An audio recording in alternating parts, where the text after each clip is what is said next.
성령이 누구인가에 대해서 우리가 살펴보고 있는데, 성령은 하나님이시다 말씀을 드렸죠. 오늘은 성령은 인격자이시다. 어떤 사람들이 말하는 것처럼 성령은 그저 하나님의 어떤 영향력 아니면 비인격적인 어떤 에너지나 능력, 그런 것에 비유하는데, 성령은 결코 그렇지 않습니다. 하나님이시기 때문에 성령도 하나의 인격을 갖고 계신다는 것이죠. 하나님도 하나님으로서의 인격을 갖고 계시고, 예수님도 예수님으로서의 인격을 갖고 계시고, 성령님도 성령님으로서의 인격을 갖고 계십니다. 그래서 우리가 하나님을 한 분이라 말할 수도 없고, 그렇다고 해서 세 분이라고 말할 수도 없고, 이게 참 우리 인간의 머리로는 이해가 안 되어지는 부분입니다. 어떻든 성령은 하나님이신데 성령 자체로서의 인격을 갖고 계시는 하나님이시다, 그런 말씀이지요. 요한복음 16장 8절 말씀을 보면, 그가 와서 죄에 대하여, 의에 대하여, 심판에 대하여 세상을 책망하시리라 말씀을 하죠. 성령이 오시면 죄에 대해, 의에 대해, 심판에 대해서 책망을 하신다. 책망을 하신다고 하는 것은 성령님이 한 인격체이기 때문에 책망을 하실 수가 있는 것이죠. 인격체가 아니라면 어떤 누구도 책망할 수 없겠죠. 그런데 인격을 가지신 하나님이기 때문에 성령님이 오셔서 성령님 자체로 죄에 대해서, 의에 대해서, 심판에 대해서 책망을 하실 것이라고 분명히 오늘 우리들에게 선언을 하고 있는 것입니다. 성령은 어떤 비인격적인 존재이거나 에너지와 같은 하나님의 어떤 힘에 불과한 그런 존재가 아니고, 하나님과 동등한, 그리고 분명한 한 인격체로서 존재하고 있다는 사실을 오늘 우리는 알아야 한다, 그 말입니다. 인격이라고 하는 것은 자립적인 실존을 말하는데, 자기 스스로가 존재할 수 있는 실존이라는 이야기죠. 인격이라고 하는 것은 스스로 생각할 수 있고, 스스로 결정할 수 있고, 스스로 감정을 갖고 행동할 수 있는 존재라는 이야기입니다. 인격이 없다면 스스로 어떤 것도 결정할 수 없겠고, 인격이 없다면 감정도 있을 수 없고, 인격이 없다면 지식도 있을 수가 없겠죠. 그런데 하나님은 이런 모든 인격을 가지신 분임에 분명한데, 성령님도 그런 인격을 가지신 그런 하나님이시라는 거죠. 그래서 성령님도 모든 것을 통달하시는 지적인 것도 있고, 탄식하시는 감정도 있고, 어떤 것을 결정할 때에 당신 뜻대로 결정하는 의지력도 가지신 인격자라, 그런 이야기입니다. 신명기 4장 28절 말씀을 보면, 너희는 거기서 사람의 손으로 만든 바 보지도 못하며 듣지도 못하며 먹지도 못하며 냄새도 맡지 못하는 목석의 신들을 섬기리라고 했는데, 세상 사람들이 섬기는 신, 사람의 손으로 만든 신들은 이처럼 들을 수도 없고, 볼 수도 없고, 먹을 수도 없고, 말할 수도 없고, 아무것도 할 수 없는 목석이라는 이야기죠. 그런데 성령은 이런 신들과는 전혀 다른, 듣고 말하고 보고 행동하시는 성령님이시라. 그렇기 때문에 성령은 인격을 가지신 하나님이라, 그렇게 말씀을 하는 것입니다. 사람들은 눈에 보여지는 어떤 것들을 좋아하죠. 눈에 보여지는 것들을 좋아하기 때문에 사람들마다 신을 섬길 때에 자기들이 원하는 신을 만들어 놓고 섬깁니다. 쉬운 예를 들면 절에서는 부처상을 만들어 놓고 섬기잖아요. 뭔가 있는 것 같고 꼭 그 부처가 뭔 응답을 해줄 것 같고 교회는 오면 아무것도 없잖아요. 그러니까 정말 하나님이 있는가? 그럴 정도로. 하지만 세상 사람들이 손으로 만든 그 신들은 아무것도 알 수 없는, 아무리 그럴듯하게 만들어서 세워놔도 볼 수도 없고 들을 수도 없고 냄새도 맡지 못하고 먹지도 못하고 아무것도 알 수 없는 그런 존재들입니다.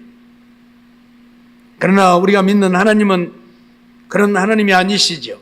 살아계신 하나님이고 우리의 기도를 들으시는 하나님이고 우리의 행동을 보시는 하나님이고 오늘 우리를 폐부까지 살피시는 하나님이십니다. 그래서 세상 신과 하나님은 전혀 다른 존재라는 사실. 사람들은 흔히 하나님이나 부처님이나 그렇게들 말을 합니다.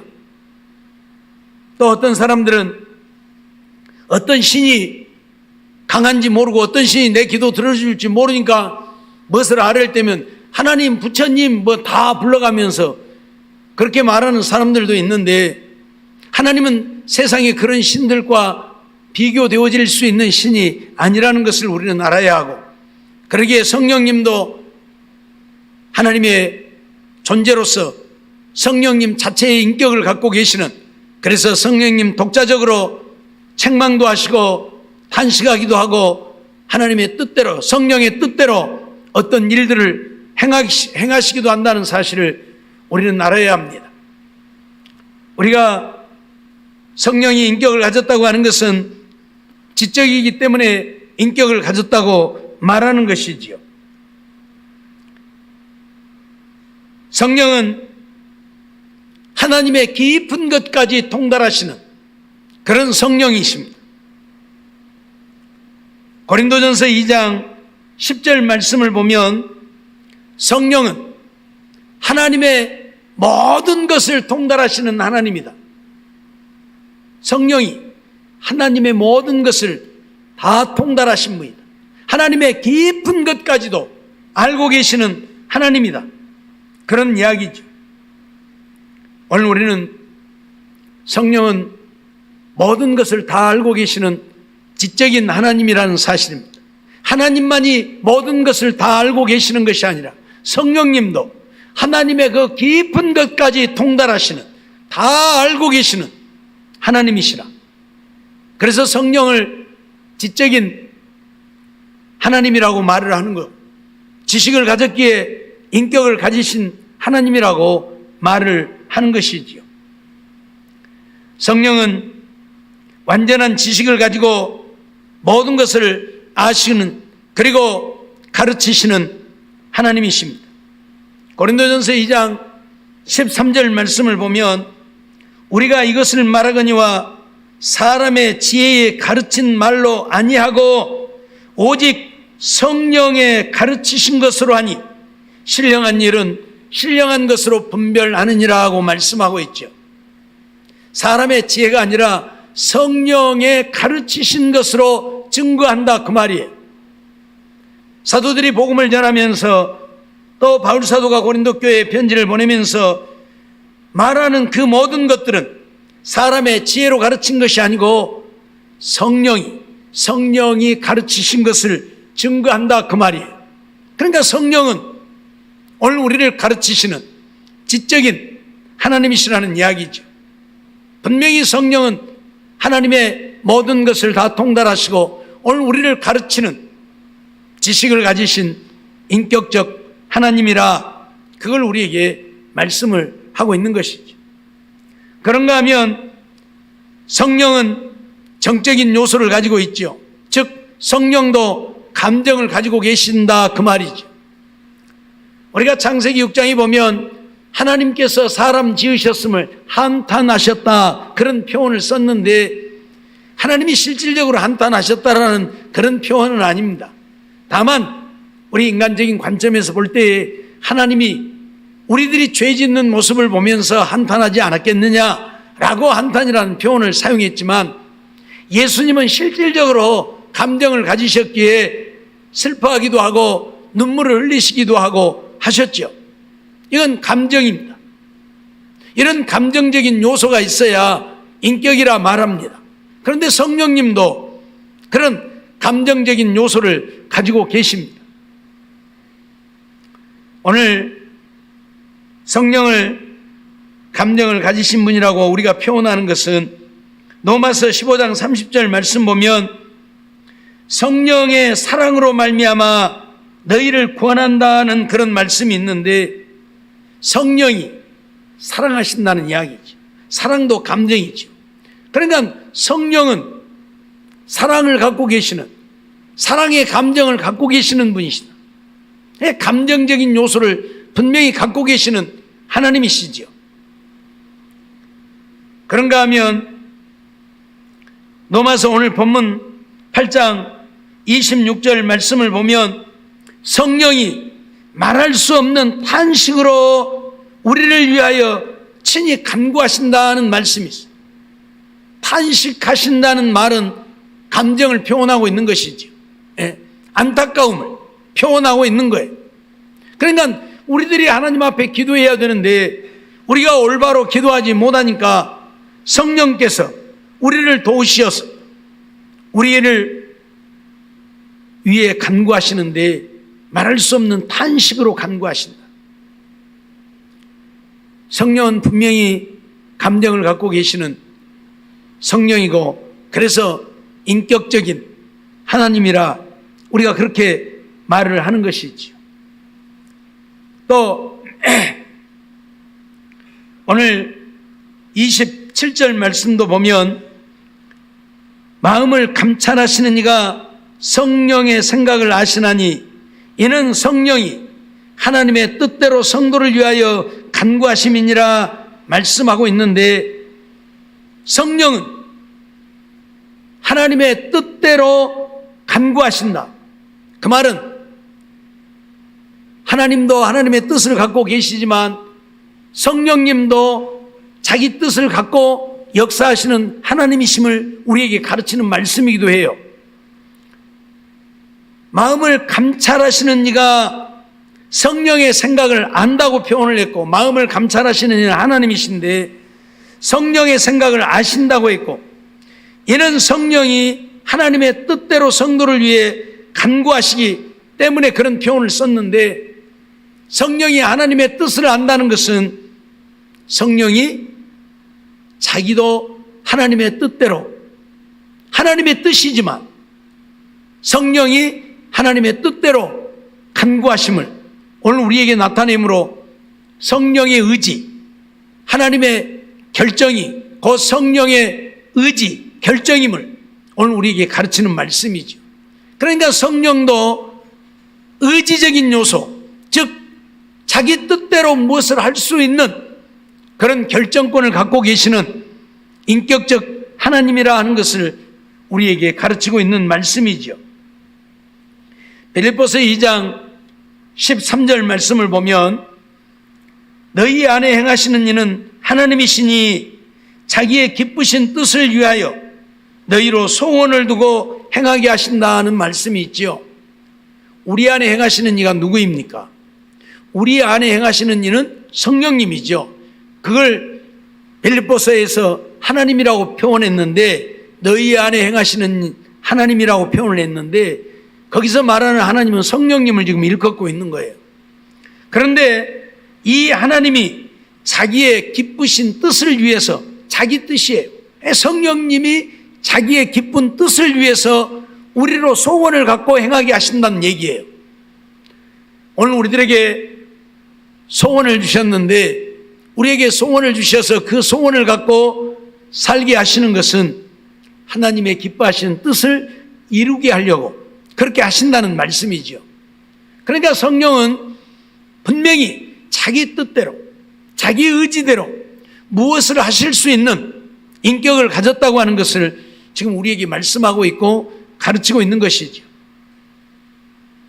고린도전서 12장 11절 말씀을 보면 이 모든 일은 같은 한 성령이 행하사 그 뜻대로 각 사람에게 나눠주신다고 말씀하는데 고린도전서 12장은 은사에 대한 이야기들이지요. 오늘 우리에게 은사를 주시는 이는 성령이십니다. 성령이 우리에게 은사를 주시는데 성령이 당신의 뜻대로 우리에게 은사를 주신다. 그러니까 우리에게 은사를 주시는 성령님은 하나님이 그렇게 하라고 해서 하는 것도 아니고 예수님이 그렇게 하라고 해서 하는 것도 아니고 성령님 당신의 뜻대로 우리에게 은사를 주시는 하나님이다. 지금 그 얘기를 하고 있는 거예요. 그러니까 성령님은 독단적으로 자기 뜻에 의해서 오늘 우리에게 은사를 주어서 우리로 하여금 하나님을 위하여 일을 하게 하고 행하시는 분이시다. 그런 얘기죠. 그래서 우리가 이러한 말씀들을 종합해 보면 하나님은 모든 것을 다 알고 계시는 지식을 갖고 계시는 하나님이시고 성령님은 감정을 갖고 계시는 탄식하기도 하시는 감정을 갖고 계시는 하나님이시고 성령은 자기 의지대로 자기 결정권을 갖고 계시는 의지적인 요소를 갖고 계시는 하나님이라는 거죠. 그렇기 때문에 오늘 우리는 하나님을 인격적인 하나님이라고 말하는 성령님도 인격을 가지신 하나님이라고 우리가 말을 하는 거예요. 왜 하나님이 성령에게 하나님의 능력, 에너지, 이런 것들로 하시지 않고 이런 인격을 가진 존재로 하셨는가 하는 것은 우리도 알지 못합니다. 하지만 우리가 하시는 일들을 보면 그럴 수밖에 없기 때문에 하나님이 그렇게 하셨다. 무슨 얘기인가 하면 아버지는 아버지로서 해야 할 일이 있고 아들은 아들로서 해야 할 일이 있고 성령은 성령으로서 해야 할 일이 있는데 이 아들이 독립적인 인격을 갖고 있지 못하다면 성령이 독립적인 인격을 갖고 있지 못하다면 하나님의 일을 이루어가는 데 있어서 이 아들이나 성령은 예수님에게 종속되어진 그리고 하나님에게 종속되어진 그리고 하나님의 뜻을 따라서 하나님이 하라는 대로밖에 할 수 없는 그런 존재가 되어질 수 있죠. 그렇게 되어지면 예수님이나 성령님은 자기의 인격이 없기 때문에 하나님이 하라는 대로만 할 수밖에 없는 종에 불과한 이런 관계가 되어버리죠. 그러면 예수님도 성령님도 하나님이라고 말할 수 없는 그리고 예수님이 이 땅에 오셔서 우리를 구원하실 메시아가 되셨는데 그가 구원자가 되어질 수 없잖아요. 하나님의 종이란다면 하나님에게 매여서 하나님의 명령대로만 복종하고 살아야 되는 종이라고 한다면 우리의 구원자 메시아가 되어질 수도 없는 거죠. 그렇기 때문에 하나님께서는 예수도 독립된 인격체로 성령도 독립된 인격체로 하셔서 오늘 우리를 위해 일하게 하시는 것이고 우리 속에 역사하게 하시는 것이고 오늘 우리를 이끌어 가도록 하신 것이죠. 오늘 우리는 이러한 말씀들을 생각하면서 성령은 누가 무엇라고 해도 완전한 인격을 가지신 하나님으로서 우리에게 역사하고 있다는 사실을 알아야 하고 그러기에 오늘 우리는 성령님도 똑같은 하나님으로 우리는 대해야 한다는 사실이죠. 특히 이단들이 이 성령의 역사를 부정하고 또 성령을 한 인격체로 인정하지 않습니다. 앞에서 말씀드렸던 것처럼 하나님의 어떤 에너지, 원동력처럼만 여기는 거죠. 에너지나 원동력을 이야기하면 무슨 말인지 잘 이해를 못할 테니까 지금 선풍기가 잘 돌아가고 있죠. 그런데 이 선풍기가 돌아가는 것은 무엇 때문에 돌아가는 거예요? 전기 때문에 돌아가는 거예요. 그러죠? 전기가 꺼져버리면 이건 아무짝에도 쓸모없는 고물이요. 내가 손으로 돌려갖고 바람 돌릴 거예요? 그럴 수 없잖아요. 전기 없으면 이건 아무짝에도 쓸모없는 고물이 되어버린단 말이죠. 분명히 선풍기가 바람을 일으킵니다. 그러죠? 선풍기가 바람을 일으켜요. 전기가 바람을 일으키는 게 아니고, 그러죠? 뭔 말인지 몰라요? 선풍기가 돌아가면서 바람을 일으키잖아요. 선풍기가. 그러니까 이 선풍기가 능력이죠. 그래요? 선풍기가 능력입니까? 아니잖아요. 전기가 능력이지 선풍기가 능력이 아니라 그 말이요. 예?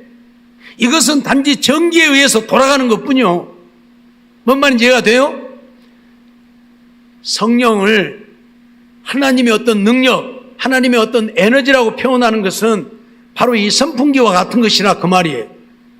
이건 전기 없으면 아무짝에도 쓸모없는 고물인데 성령도 하나님 없이는 아무짝에도 쓸모없는 고물과 같은 존재다 그 말이에요. 쉽게 말하면 성령이 그런 존재냐는 얘기죠. 아니라는 거죠. 그런데 이단들은 그렇게 말해요. 성령은 하나님의 영, 하나님의 에너지, 하나님의 능력일 뿐이다. 말이 안 되는 얘기죠. 선풍기는 지 힘으로 돌아갈 수도 없고 지 힘으로 바람을 낼 수도 없어요. 전기가 공급되어야만 바람을 일으키고 시원하게 해주는 거지. 성령을 이런 선풍기에 비교한다는 것은 성령은 어떤 인격도 갖지 못했고 성령은 자기 혼자로서는 아무것도 할 수 없는 존재라는 이야기. 그렇다면 성령이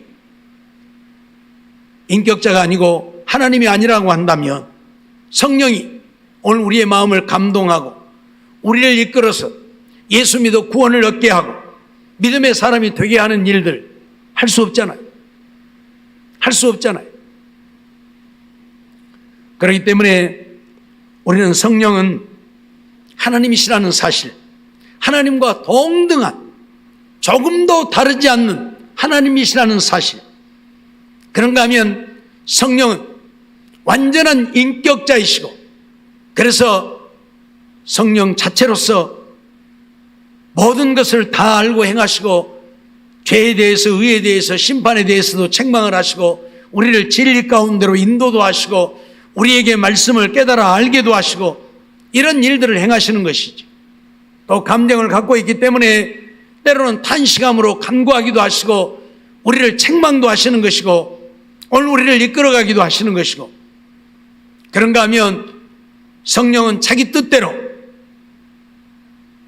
오늘 우리에게 은사도 주시는 거고 능력도 주시는 거고 우리가 어떤 일들을 행할 수 있도록 힘도 주시는 거고 이런 일들을 하신단 말이에요. 자기 결정권을 가지신 뭐 하나님한테 물어보고 이렇게 할까요? 예수님한테 물어보고 이렇게 할까요? 하고 하는 것이 아니라 성령 스스로 결정권을 갖고 있어요. 자기 뜻대로 하셔요. 은사를 주시는 것도 성령의 뜻대로 우리의 믿음의 분량을 따라서 성령이 우리의 믿음을 보시고 우리의 믿음의 분량을 따라서 오늘 우리에게 은사를 주시는 것은 성령이 독단적으로 행하시는 일들이에요. 그렇기 때문에 성령은 분명한 인격자이시고 하나님이시라는 사실을 우리는 알아야 하고 그러기에 오늘 우리는요 기도할 때에 우리가 성령으로 충만하기를 위해서 기도해야 하는 이유가 바로 여기에 있는 거예요. 성령이 독단적으로 어떤 일들을 행하시지 않는다면 성령으로 우리가 충만해야 할 이유가 없는 거예요. 하나님으로만 충만하면 되겠죠. 하나님만 믿으면 되겠죠. 예수님만 우리 안에 계시면 되겠죠. 성령이 필요 없잖아요. 성령이 독단적으로 어떤 일들을 행하시지 않는다면. 그런데 그러지 않기 때문에 성령이 우리에게 임하시고 성령으로 충만하기를 우리는 기도해야 하는 거예요. 그래서 성령이 나를 이끌어 가시도록 우리는 해야 하고 우리는 성령을 쫓아 행하는 우리들의 삶이 되어야 한다 그 말이에요. 조금은 어려운 이야기일 수 있지만 어려운 이야기가 아니에요. 성령은 하나님이시다. 하나님 아버지와 똑같은 하나님이시다. 예수님과 똑같은 하나님이시다. 예수님도 아버지 하나님과 똑같은 하나님이고 성령도 똑같은 하나님이시다. 그런데 성령은 하나님의 종속되어진 하나님의 종의 위치에 있는 성령이 아니고 독단적인 인격을 갖고서 독단적으로 행하시는 하나님이시다 그 말이에요. 독단적으로 행하시는 하나님. 그러니까 조금 다른 이야기를 할 것 같으면 하나님 아버지가 내게 역사하지 않아도 예수님이 내게 역사하지 않아도 하나님의 성령이 내게 역사하면 되는 거예요. 뭔 말인지 이해가 돼요? 하나님의 성령이 내게 역사하면 되는 거예요. 예. 또 다른 말로 하면 성령이 역사하지 않아도, 예수님이 역사하지 않아도 하나님 아버지가 역사하면 되는 거예요. 또 다른 말로 하면 하나님 아버지가 역사하지 않아도, 성령이 역사하지 않아도 예수님이 역사하면 되는 거예요. 왜? 하나님은 성부, 성자, 성령, 하나님이 똑같으니까. 똑같은 하나님이고 똑같은 각자의 인격을 갖고 계시기 때문에, 만일 성령이 인격을 갖지 못했다면 성령님이 내게 역사하면 안 돼요. 인격이 없는 성령이 내게 역사하면 안 되잖아요. 그러면 아버지 하나님이 내게 역사하든 예수님이 내게 역사하든 해야지. 그런데 성령도 똑같은 인격을 가지고 하나님으로서 역사를 하기 때문에 아버지 하나님이나 예수님이 내게 역사하지 않아도 성령이 내게 역사하면 된다, 그 말이에요. 그렇다고 해서 아버지도 무시하고 예수님도 무시해버리고 성령님만 내게 임하시면 된다, 그 말은 아니에요. 예, 또 오해해갖고 아니 하나님 아버지도 필요 없고 예수님도 필요 없고 성령만 있으면 돼, 그 말은 아니고 조금만 이야기를 잘못하면 오해해가지고 이제 하나님도 필요 없고 예수님도 필요 없고 이제 성령, 오직 성령, 그러면 이제 어디 이제 또 딴 길로 가는지. 어떻든 오늘 우리는 성령은 온전한 인격을 가지신 하나님이시고, 그래서 성령이 오늘 우리에게 은사도 주시고, 성령이 우리를 가르치기도 하시고, 성령이 오늘 우리를 말씀이 생각나서 그 말씀대로 행하기도 하시고, 이 진리의 말씀을 깨달아 알게도 하시고, 오늘 우리가 믿어 구원을 얻게도 하시고, 성령이 하시는 일들은 무궁무진합니다. 예수님께서 내가 떠나가는 것이 너희에게 유익이라 말씀을 하셨는데, 사실 예수님이 계신 것이 더 유익이지 뭔 떠나가는 것이 더 유익이겠습니까? 왜? 예수님이 계시면 막 다 들어줘 버리니까. 그러죠? 아프다 그러면 다 고쳐줘 버리고, 죽은 사람도 다 살려버리고, 먹을 것 없으면 먹을 것도 다 줘버리고, 물고기 2마리 보리떡 5개하고도 5,000명도 먹이고 12바구니 걷어버리는데 뭐 걱정할 거 있어요? 그러죠?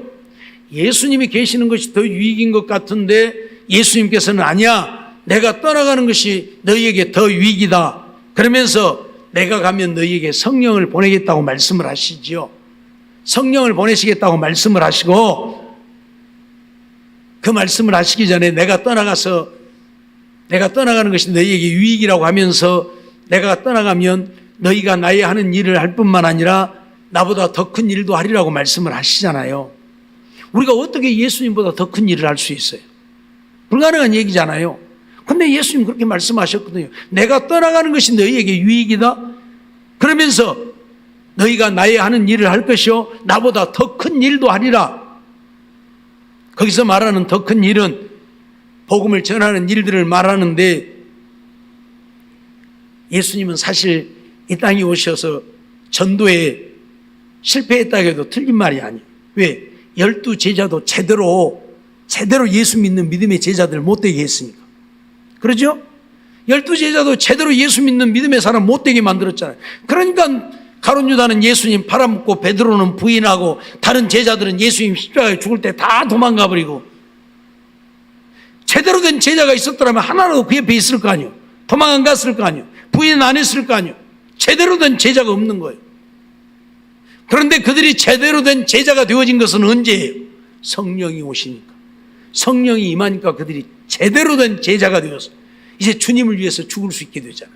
도망간 것이 아니라, 죽을까 겁나서 도망간 것이 아니라 주님을 위해 죽게 되어지잖아요. 그래서 예수님도 온전한 믿음의 사람 되게 못한 일을 누가 하시는 거예요? 성령님이 하시는 거예요. 되게 못했다는 이야기는 우리의 마음을 움직이고 감동하고 변화시키는 일은 성령이 하시기 때문에 그래요. 그러니까 하는 일이 달라요.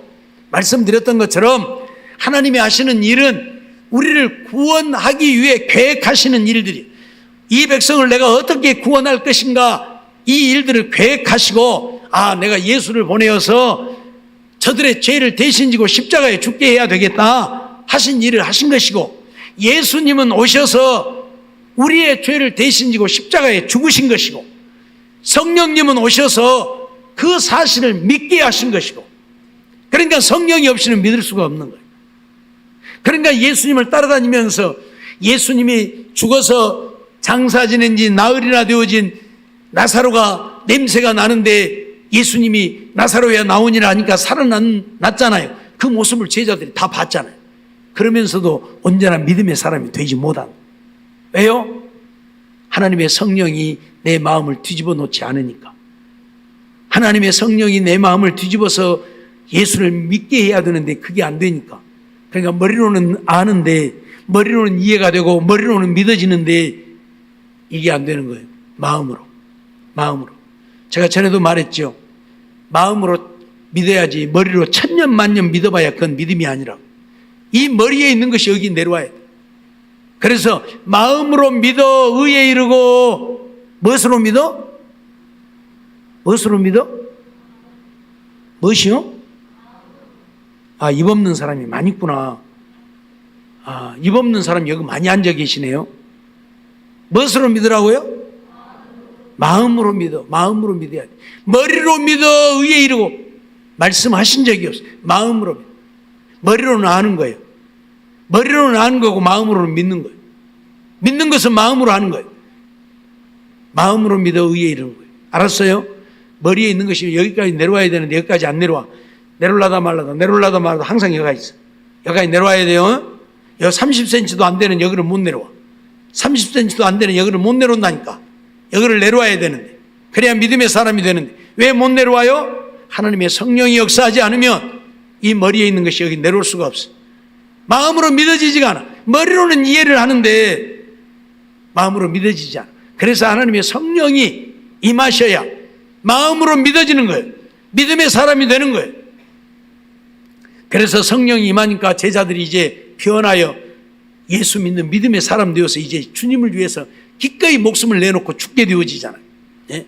주님을 위해서라면 목숨도 기꺼이 바쳐버리잖아요. 예? 그래서 예수님이 하시는 말씀이요. 주님이 있어봐야 병이나 고쳐주고 죽은 자나 살리고 문제나 해결해주는, 그럴지라도 믿음의 사람은 온전히 되지 못하고 하나님의 성령이 오셔서 우리의 마음을 뒤집어 놓아야 믿음의 사람이 되어지는 거예요. 그래서 믿는 자들이 더해져 가는 거예요. 예수님 공생애를 시작하고 난 이후에 몇 명이나 예수 믿었어요? 성경에 기록이 없으니까 잘 몰라요. 그런데 예수님이 복음을 전하고 다니실 때에 하루에 3,000명씩 예수 믿었다는 소리 있어요? 없다니까. 없어요. 자, 5,000명을 먹이신 사건을 두고 그렇게 많은 한 2만 명이 그 예수님 따라다녔죠. 아니요. 떡 얻어먹으려고 따라다닌 것 뿐이요. 믿으려고 따라다닌 게 아니라. 그래서 요한복음 6장에 보면 어떤 사건이 기록되어져요? 예수님이 이제 본론적으로 생명에 대해서 얘기를 하잖아요. 내가 생명이 떡이다. 내가 하늘에서 내려온 생명이 떡이다. 나를 먹는 자는 살고 나를 먹지 않는 자는 죽을 것이다. 막 그러니까 야, 우리가 식인종이냐? 저 사람 그냥 뭐 드는 거야? 자기 잡아먹으라고 지금? 자기를 먹어야 산다고 하잖아. 우리 식인종 아니게 가자고 다 떠나가 버려. 그러죠? 예수님의 제자들 외에는 한 명도 거기가 남지 않아. 다 떠나가 버려. 믿음의 사람이 아니었다네. 떡 얻어먹으려고 따라다니는 거지 믿음의 사람이 아니었다는 거예요. 그런데 성령님이 오시고 나니까 이제 믿음의 사람들이 생겨나요. 그래서 베드로가 외칠 때에 하루에 3,000명이 회개하는 역사가 일어나고 그러죠? 그래서 예수님이 나보다 더 큰 일을 할 것이라고 말씀을 하시는 거예요. 이해가 되죠? 어떻든 성령님은 인격적인 하나님이십니다. 그래서 성령님이 단독으로 우리에게 역사해서 우리로 하여금 예수를 믿게 하고 우리에게 은사를 주어서 우리가 하나님을 위해 살게 하고 우리가 주님을 위해 죽도록 충성할 수 있게 하시는 거예요. 그렇기 때문에 오늘 우리들에게는 성령님이 임하셔야 돼요. 성령님이 임하셔야 돼요. 그래서 고린도전서 12장 3절에 성령으로 아니하고는 주시라 할 수 없다고 선언하고 있잖아요. 성령이 아니고는 우리가 예수님을 나의 주님이십니다, 당신은 나의 구주이십니다 고백할 수 없다는 얘기. 입술로는 할 수 있겠지만 정말 마음으로 믿고 고백할 수 없다는 이야기. 알았어요? 그래서 오늘 우리에게는 성령이 임하셔야 돼요. 누가 임해요? 누가? 성령님이 우리에게 임하셔서 우리에게 은혜를 베푸셔야, 우리의 마음을 변화시켜줘야, 우리에게 믿음을 주셔야. 알았죠? 성령이 인격적인 하나님이시기 때문에 성령이 독단적으로 행하시는 일들입니다. 알았죠? 그래서 우리는 성령이 인격을 가지신 하나님이시고 인격을 가졌기에 독단적으로 역사해서 우리로 하여금 예수 믿어 구원을 얻게 하고 오늘 우리가 믿음의 사람 되어서 저 천국을 소망하며 살게 하시는 하나님이시라는 사실을 기억하고 늘 성령 충만하기를 기도해서 성령님이 임하셔서 나를 주관하고 인도하시는 때에 성령을 쫓아 행하는, 그래서 로마서 5장, 6장, 7장, 8장 계속해서 성령에 대한 이야기들을 하시면서 우리는 성령을 쫓아 행하는 자들이 되어야 한다고 말씀을 하고 있잖아요. 성령을 따라 살아요. 성령이 우리를 주관하고 인도하시는. 그래서 온전한 믿음의 사람들 되어서 하나님을 사랑하고 하나님을 섬기고 하나님의 말씀에 순종하여 삶으로 하나님께 인정받아 하나님 주시는 복을 누리고 영원한 생명을 얻고 천국 가서 하늘의 영광을 누리며 사는 우리 모두가 되어지기를 주의 이름으로 축원합니다. 기도하겠습니다.